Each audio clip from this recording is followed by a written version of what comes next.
kita ketemu lagi, saudara sekalian. Kita sudah mau masuk ke pembahasan pada bagian akhir.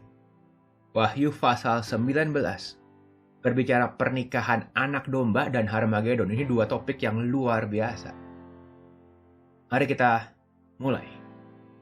Ini masuk ke peristiwa-peristiwa akhir. Setelah kehancuran sistem dunia, 7 cawan dan sebagainya. Apa yang terjadi?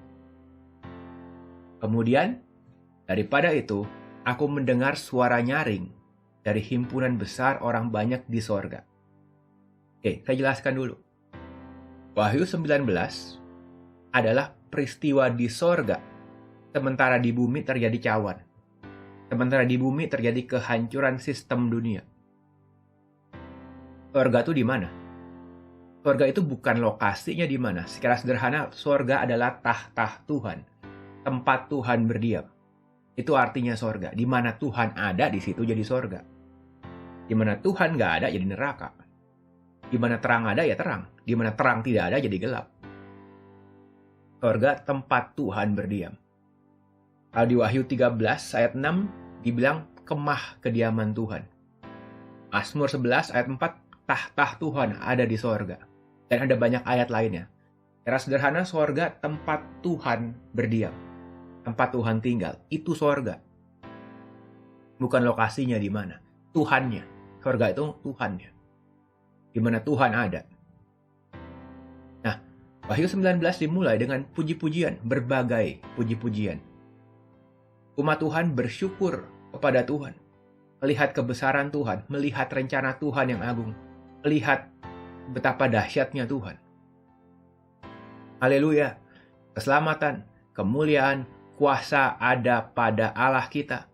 Sebab benar dan adil segala penghakimannya. Dan banyak hal lainnya lagi. Haleluya, karena Tuhan, Allah kita, Maha Kuasa, telah menjadi Raja. Memang benar Tuhan dimuliakan, Tuhan ditinggikan di akhir zaman. Karena kitab Wahyu adalah pewahyuan tentang Tuhan Yesus.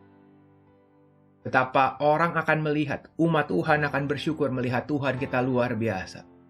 Dan Tuhan kita Maha Kuasa telah menjadi Raja. Dan berlanjut setelah itu kita mulai melihat masuk ke pernikahan anak domba.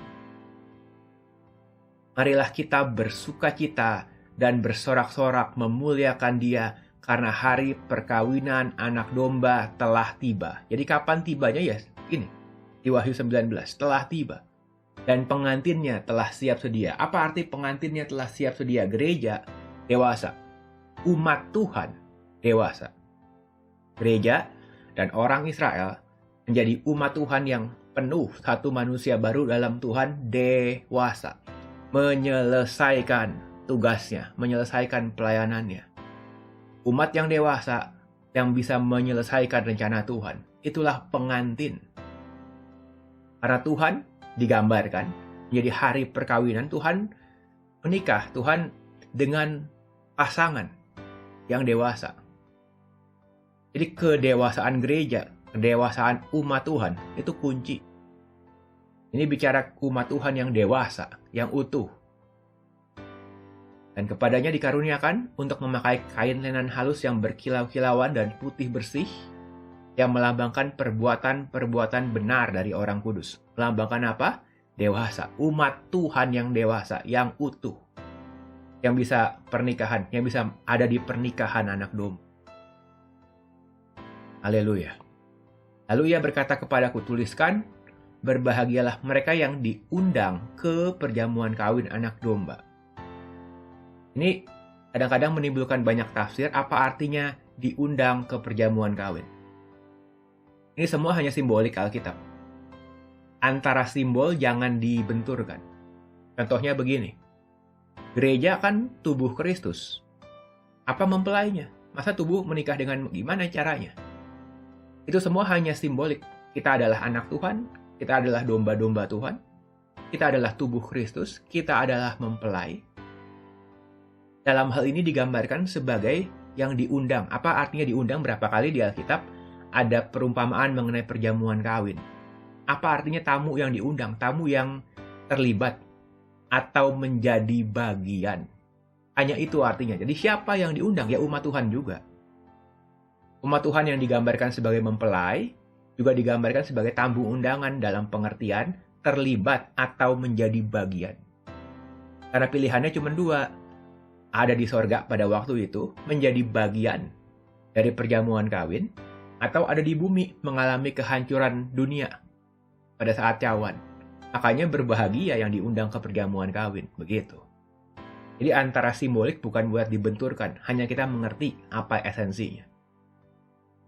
Umat Tuhan yang ada di perjamuan kawin, anak domba, umat yang dewasa.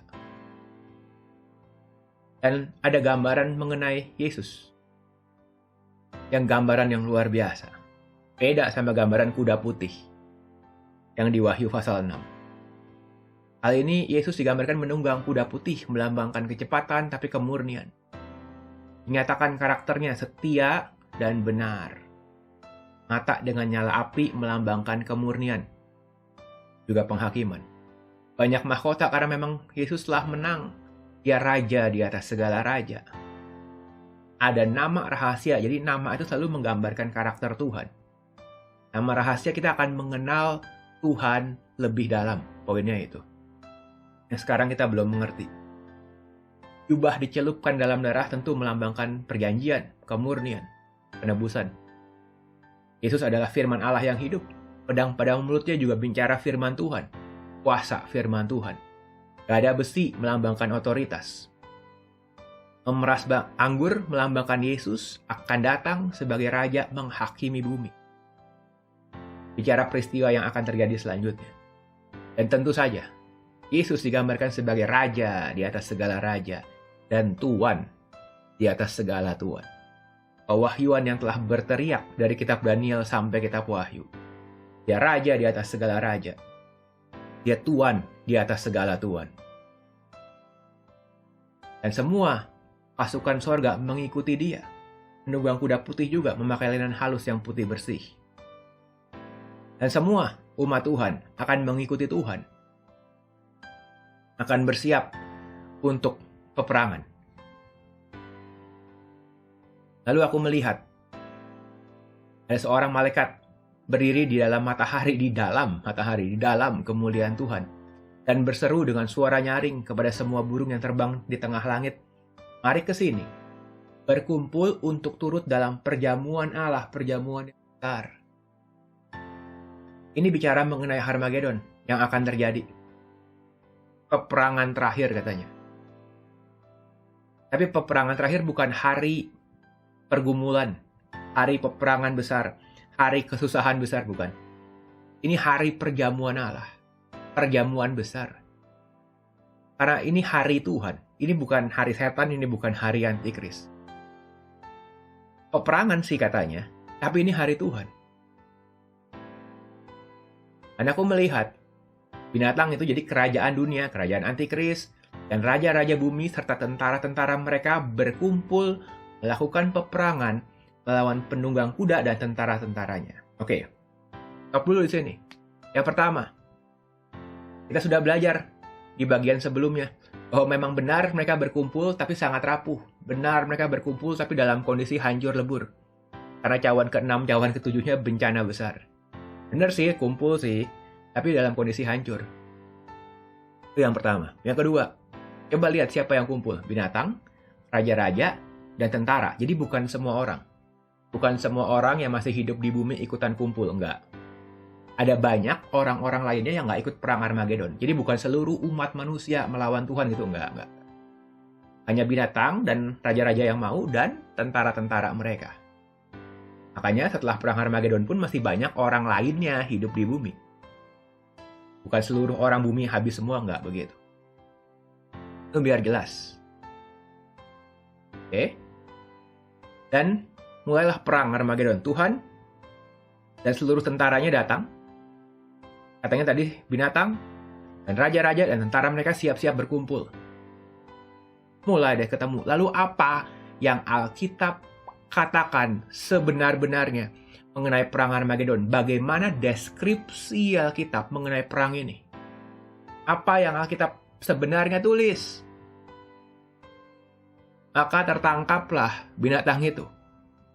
Kalimat selanjutnya, nggak ada unsur konfliknya, nggak ada unsur pergulatannya, nggak ada.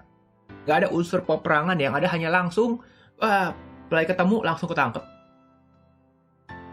Ini yang sebenarnya, ini kan firman Tuhan. Terang nyala, gelap hilang, nggak pernah gelap bergumul sama terang tuh nggak pernah. Terang nyala, gelap hilang, Tuhan datang, selesai. Ini harus ditegaskan.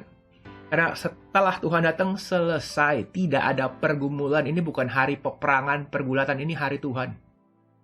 Kenapa? Karena ada begitu banyak informasi di luar sana mengenai Harmagedon yang aneh-aneh. Yang melambangkan seolah-olah ini peperangan besar, peperangan konflik sulit. Nggak ada hubungannya. Terang nyala, gelap hilang. Tidak pernah sekalipun gelap menyulitkan terang. Terang nyala, gelap hilang. Maka tertangkaplah binatang itu dan nabi palsunya. Keduanya dilemparkan hidup-hidup dalam lautan api yang menyala. Nah, oke. Jurang maut itu penjara. Lautan api adalah neraka, tempat setan, nabi palsu, semua kerajaan akhir jadi antikris tinggal selama-lamanya jauh dari Tuhan. Jadi itu ya, jurang maut penjara, lautan api itu neraka. Yang ditangkap pertama adalah binatang, jadi antikris dan nabi palsu dilemparkan ke neraka. Lautan api yang menyala oleh belerang, dan orang yang lain dibunuh oleh pedang yang keluar dari mulut penunggang kuda itu. Siapa? Hanya pasukannya mereka, bukan seluruh umat manusia. Wahyu pasal ini telah selesai, tapi di bagian ini kita ingin menambah keterangan mengenai apa yang ada di kitab Daniel yang menjadi misteri. Ayatnya di sini, sejak dihentikan korban sehari-hari yang ditegakkan dewa kekejian yang membinasakan, itu masa 3,5 tahun, 3,5 masa itu tuh. Setelah itu katanya ada 1290 hari, tapi berbahagia orang yang menanti sampai 1335 hari. Masalahnya di kitab Daniel sama sekali tidak ada keterangan apapun untuk memberi tambahan penjelasan. Kenapa sampai disebutkan angka-angka ini? Kita lihat sekarang. Kan 3,5 masa, 3,5 tahun itu 1260 hari. Kalau dalam waktu hitungan kalender orang Ibrani. Nah, kalau dilihat 1290 hari artinya ada tambahan 30 hari. Lalu juga 1335 hari artinya ada tambahan lagi. Tambahan 45 hari. Apa artinya nih? Mari kita lihat sekarang. Kalau 30 hari, angka 30 hari itu bisa melambangkan waktu perkabungan. Atau waktu penghukuman. Contoh, orang Israel menangisi Musa, jadi perkabungan untuk Musa itu 30 hari. 30 itu bisa lambang juga saat Tuhan menghukum bangsa Israel di bilangan 11. 10 hari bisa lambang perkabungan atau penghukuman. Kalau 45 hari tambahan, angka 45-nya itu gak ada arti spesifiknya. Tapi kalau kita bagi 45 itu 7 dan 38, kita menemukan karena 7 memang angka sempurna, tapi 7 juga melambangkan waktu pernikahan. Digenapi dulu 7 hari perkawinanmu. Jadi ada waktu pernikahan orang Yahudi itu, ada waktu 7 hari pernikahan. 38 itu bisa berarti masa penantian atau masa penghabisan. Contoh yang Alkitab tulis ada orang yang 38 tahun sakit. Atau yang di Ulangan, bahwa sejak berjalan ada 38 tahun sampai seluruh angkatan itu, yaitu prajurit habis binasa. 38 melambangkan penantian atau waktu penghabisan. Kalau kita melihat hal ini dan kita cocokkan dengan kronologis kitab Wahyu, kita menemukan apa yang terjadi setelah 3,5 tahun masa akhir. Yang terjadi setelah 3,5 tahun masa akhir adalah cawan, masa malapetaka, lalu pernikahan anak domba, dan Harmagedon. Ini bukan harinya dalam pengertian pas 7 hari, pas 30 hari, bukan, tapi itu simbolik. melambangkan masa malapetaka, melambangkan pernikahan, dan melambangkan Harmagedon. Kenapa Daniel tidak dapat keterangan lebih lanjut mengenai hal ini? Kenapa Daniel hanya mendapat keterangan simbol-simbol angka seperti ini? Karena Daniel belum bisa dapat keterangan lengkap. Belum melihat Yesus. Ingat, wahyu adalah inilah wahyu Yesus Kristus. Lalu belum melihat kepenuhan gereja. Yaitu apa? Injil diberitakan untuk bangsa-bangsa lain. Lalu Israel dan seluruh bangsa menjadi satu manusia baru dalam Tuhan, yang adalah umat Tuhan yang utuh, yang adalah mempelai Tuhan. Daniel kan belum lihat sampai sejauh itu. Makanya Daniel nggak bisa tahu seperti ini. Daniel hanya diberitahu dengan cara simbolik, angka-angka. Tapi ini menjelaskan apa yang ditulis pada kitab Daniel yang tidak ada keterangannya di kitab Daniel. Keterangannya ada di kitab Wahyu. Jadi ini petanya. Kita sudah sampai ke masa akhir. Dan apa yang terjadi di akhir zaman ya ini. Setelah masa akhir, akan ada penghukuman Tuhan ya, 7 cawan, pernikahan anak domba, dan Harmagedon. Lebih lagi kita diteguhkan bukan? Bahwa memang Tuhan bertahta sampai ke saat akhir. Amin.